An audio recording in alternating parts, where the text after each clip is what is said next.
શું તમને તમારા બેકના આ વાળા ભાગમાં દુખાવો થાય છે? અને હા, તો આજનો વિડીયો તમારા માટે છે, કેમ કે આપણે આ દુખાવા માટેની એકદમ બેસ્ટ અને અસરકારક કસરતો જોવાના છે. તો ફર્સ્ટ એક્સરસાઇઝમાં આ રીતે પગ છૂટા રાખીને ઊભું રહેવાનું છે અને પછી બેકને આ રીતે રોટેટ કરવાનું છે બંને સાઈડમાં, તમારાથી જેટલું થાય એટલું. ઓકે, તો 10-10ના 2 સેટ કરવાના છે. આ કસરત કરવાથી સ્પાઇન એટલે કે મણકા અને સ્પાઇનના આજુબાજુના જે સ્નાયુઓ છે એની કોન્સ્ટન્ટ મોબિલિટીના કારણે ત્યાં બ્લડ સર્ક્યુલેશન વધે છે, સ્ટીફનેસ રિલીફ થાય છે, ચક્રામાં રિલીફ થાય છે અને દુખાવામાં રાહત આપે છે. સેકન્ડ એક્સરસાઇઝમાં પણ આ જ રીતે ઊભું રહેવાનું છે અને પછી એક હાથને કમર ઉપર મૂકીને આ બાજુમાં જેટલું તમારાથી બેન્ડ થવાય એટલું થવાનું છે. એના પછી આ બાજુમાં હાથ મૂકીને અહીંયા જેટલું બેન્ડ થવાય એટલું થવાનું છે. ઓકે, તો આ બહુ સારી એવી મુવમેન્ટ છે. અગેન સ્ટ્રેચિંગ કાઇન્ડ ઓફ છે. તો 10-10ના 2 સેટ કરવાના છે, આવી રીતે એક બાજુમાં અને પછી બીજી બાજુ. નેક્સ્ટ એક્સરસાઇઝમાં આ રીતે સૂઈને બંને હાથને આ રીતે ઉપર કરવાના છે અને પછી જે બેકનો માથાથી અને બેકનો ઉપરનો ભાગ છે એને જ ખાલી ઉપર કરવાનો છે અને પેટના સ્નાયુઓને નાઈસ અંદર એવા હોલ્ડ કરી રાખવાના છે.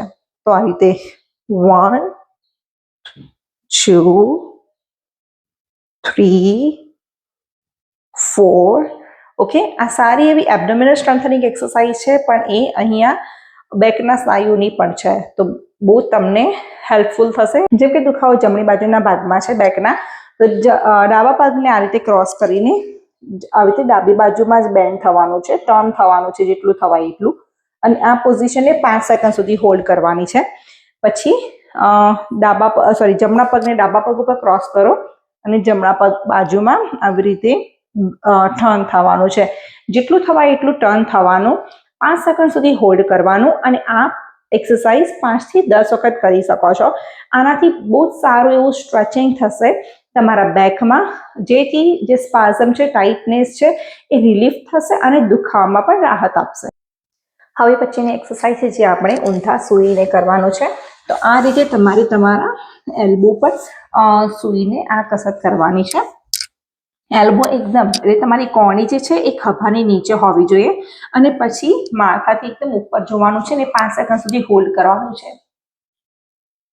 તો આવી રીતે જ્યારે ઉપર જોવો ને એ પોઝિશને 5 સેકન્ડ સુધી હોલ્ડ કરવાનું અને પછી રિલેક્સ કરવાનું છે.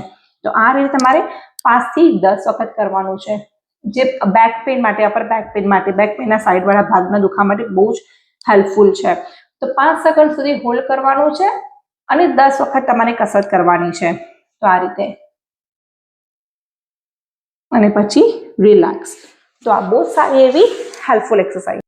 એના પછીની કસરતમાં પણ આ રીતે ઊંધા જ સૂવાનું છે અને એના પછી તમારે તમારા હાથને આ રીતે પાછળ પકડવાના છે. ઓકે, અને પછી ઊંચું થવાનું છે. 1 2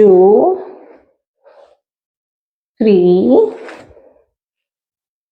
4. ઓકે, તો આ રીતે 10-10ના 2 સેટ કરવા. નેક્સ્ટ એક્સરસાઇઝમાં તમારે આ રીતે પગ સીધા જ કરીને બેસવાનું છે.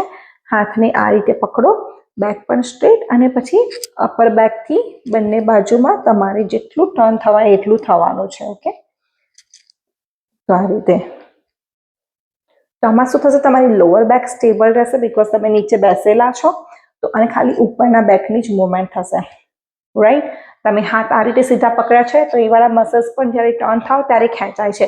તો બહુ સારી એવી એક્સરસાઇઝ છે. 10-10ના 2 સેટ કરવા. અને લાસ્ટ એક્સરસાઇઝ છે જેમાં પણ આ રીતે સીધા બેસીને હાથને આ રીતે, પછી હાથને આખા ઉપર નીચે કરવાનું છે. ઓકે, આખા ઉપર અને પછી નીચે. ઓકે, તો આ રીતે 10-10ના 2 સેટ કરવાના છે.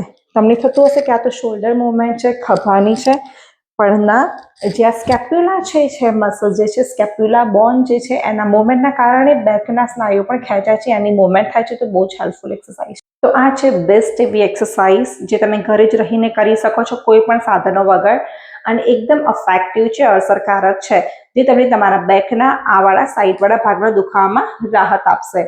એના માટે કસરત ડેઈલી દરરોજ કરવી બહુ જ જરૂરી છે. જો તમને મારો વિડીયો હેલ્પફુલ લાગ્યો હોય તો મારી ચેનલને સબસ્ક્રાઇબ કરજો, ફેસબુકમાં જોતા હોય તો ફોલો કરજો, મારા વિડીયોને લાઇક પણ કરજો, જેથી તમે મારા આવતા નવા આવા હેલ્પફુલ બીજા વિડીયો પણ જોઈ શકો. તમને કોઈ પણ ક્વેશ્ચન હોય, કમેન્ટ હોય તો તમે મને કમેન્ટ કરી શકો છો, હું એનો રિપ્લાય જરૂરથી આપીશ. તો થેન્ક યુ મારો વિડીયો જોવા માટે. હેપી રહો અને હેલ્ધી રહો.